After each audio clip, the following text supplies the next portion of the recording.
সকালে একটা চুরি করে নিয়েছি, টেনশন নাই, আমি এটা ইচ্ছা করে বেড়াতাম।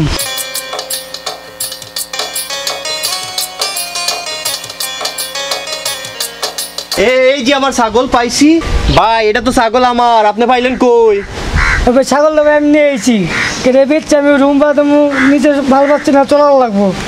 আমার ছাগল নিয়ে আপনি রুম ভাড়া দিবেন, আপনি ঘর ভাড়া দিবেন, বিদ্যুৎ বিল দিবেন, এটা কোন ধরনের কথা বলছেন আপনি? দেশি যে অবস্থা কাম কাজ না, আঙু তো চলার লাগবো, ভালো পাচ্ছি না তো চলার লাগবো। এখন কি আমার খাসি বেচছে, আমার ছাগল বেচছে, আপনি এগুলো চলবেন?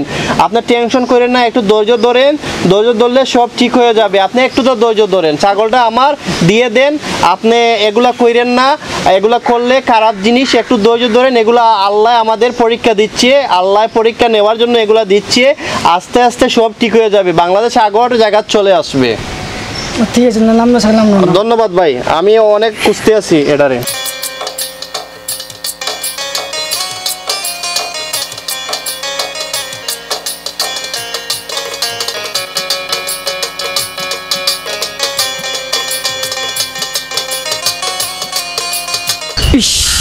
ছাগল একটা পাইছিলাম, বেচছে, ঘর ভাড়া দিতাম, ভালো পাচ্ছি না, চলা পারতাম, কিন্তু ছাগলটা মালিক নিয়ে গেল, তার ছাগলে নিয়ে গেল গা, কপালেই খারাপ।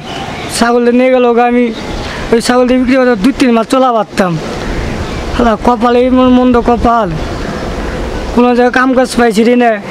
যদি ছাগলটা বিক্রি হতো তো বউ বাচ্চা না ঠিক মতো 3 বেলা তাও খাওয়া পারতাম।